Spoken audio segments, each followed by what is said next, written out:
കർത്താവായ യേശുക്രിസ്തുവിൻ്റെ അതിവിശുദ്ധ നാമം വാഴ്ത്തപ്പെടുമാറാകട്ടെ.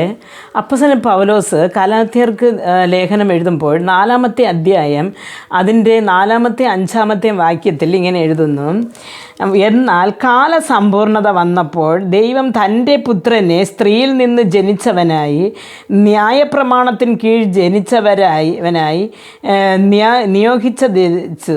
അവൻ ന്യായപ്രമാണത്തിന് കീഴുള്ളവരെ വിലയ്ക്ക് വാങ്ങിയിട്ട് നാം പുത്രത്വം പ്രാപിക്കേണ്ടതിന് തന്നെ എന്ന് പറയുന്നു. പ്രിയ ദൈവമക്കളെ, അപ്പോൾ പഴയ നിയമകാലത്ത് എന്ന് പറഞ്ഞാൽ യേശുക്രിസ്തുവിൻ്റെ ജനനത്തിന് മുമ്പായിട്ട് ജനങ്ങൾ ജീവിച്ചിരുന്ന ന്യായപ്രമാണത്തിൻ്റെ ന്യായപ്രമാണത്തിലെ കൽപ്പനകൾ അനുസരിക്കുകയും അതിമണ്ണം ജീവിച്ചു കൊണ്ടേയിരുന്നു. അപ്പോൾ ഈ ന്യായപ്രമാണത്തിൻ്റെ കീഴെ ഇരിക്കുന്ന ആ ഒരു ജനത്തെ വീണ്ടെടുക്കണമെങ്കിൽ ഒരു കുറ്റമില്ലാത്ത ഒരു രക്തം ചൊരിയണമെന്നറിഞ്ഞ പിതാവ് തൻ്റെ പുത്രനെ ഈ ലോകത്തിലേക്ക് അയക്കുന്നു. അപ്പോൾ ആ യേശുക്രിസ്തുവിനെ ഈ ലോകത്തിലേക്ക് അയച്ചത് ന്യായപ്രമാണത്തിന് കീഴായിട്ടിരിക്കുന്നവരെ തൻ്റെ സ്വന്തം ജനമാക്കി തന്നിലുള്ള ആ ഒരു പുത്രവാത്സല്യത്തിന് കൊണ്ട് വാത്സല്യം കൊടുക്കുവാനായിട്ടാണ് അങ്ങനെ അയക്കുക. അങ്ങനെയാണ് നമുക്ക് അപ്പാ പിതാവ് എന്ന് വിളിക്കേണ്ട ഒരു പുത്രത്തിൻ്റെ ഒരു ആത്മാവ് നമുക്ക് ലഭിച്ചത്.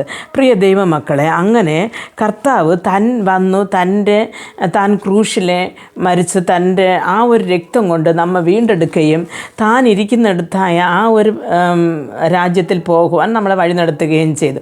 അപ്പോൾ ആ ഒരു രക്തം നമ്മളെ വിലയ്ക്ക് വാങ്ങി. അപ്പോൾ നാം ഇനി ഒരു ന്യായപ്രമാണത്തിനോ അല്ലെങ്കിൽ ഒരു കൽപ്പനകൾക്കോ അടിമയല്ല. ഒരു വിശ്വാസത്താലാണ് നമ്മുടെ ജീവിതവും വിശ്വാസത്തിലാണ് നാം നല്ല പ്രവർത്തികൾ ചെയ്യേണ്ടത്. അപ്പോൾ ക്രിസ്തു നമുക്ക് ജീവിച്ച് കാണിച്ചിട്ട് പോയതുപോലെ ആ ഒരു ജീവിതം നാം അനുസരിക്കുകയും എന്ന് പറഞ്ഞാൽ നമ്മുടെ ജീവിതത്തിൽ വേണ്ടാത്തത് ക്രിസ്തുവിൻ്റെ കൽപ്പനകൾക്ക് അനുസരണമില്ലാത്തതിനെ മാറ്റിയിട്ട് യേശുക്രിസ്തുവിനെ വിശ്വസിക്കുകയും അങ്ങനെ നാം ജീവിക്കുകയും ചെയ്യുകയാണെങ്കിൽ നിർബന്ധമായിട്ടും നമുക്കൊരു മാനസാന്തര ജീവിതം ആവശ്യമാണ്.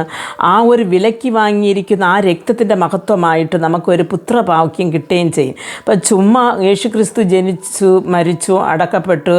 അപ്പോൾ അത് നാം ആ ഒരു കാലയളവിൽ ഡിസംബറിലും മാർച്ചിലോ ഏപ്രിലിലോ ആയിട്ടൊക്കെ നാം എന്ത് ചെയ്യും, ആഘോഷിക്കും ഉയർപ്പിൻ്റെ ഞായറാഴ്ച. അങ്ങനെ ഒരു ചർച്ചയിൽ പോയി ആഘോഷിച്ച് കഴിഞ്ഞു എന്ന് പറഞ്ഞിട്ട് ആ ഒരു പുത്രഭാഗ്യം നമുക്ക് കിട്ടുന്നില്ല.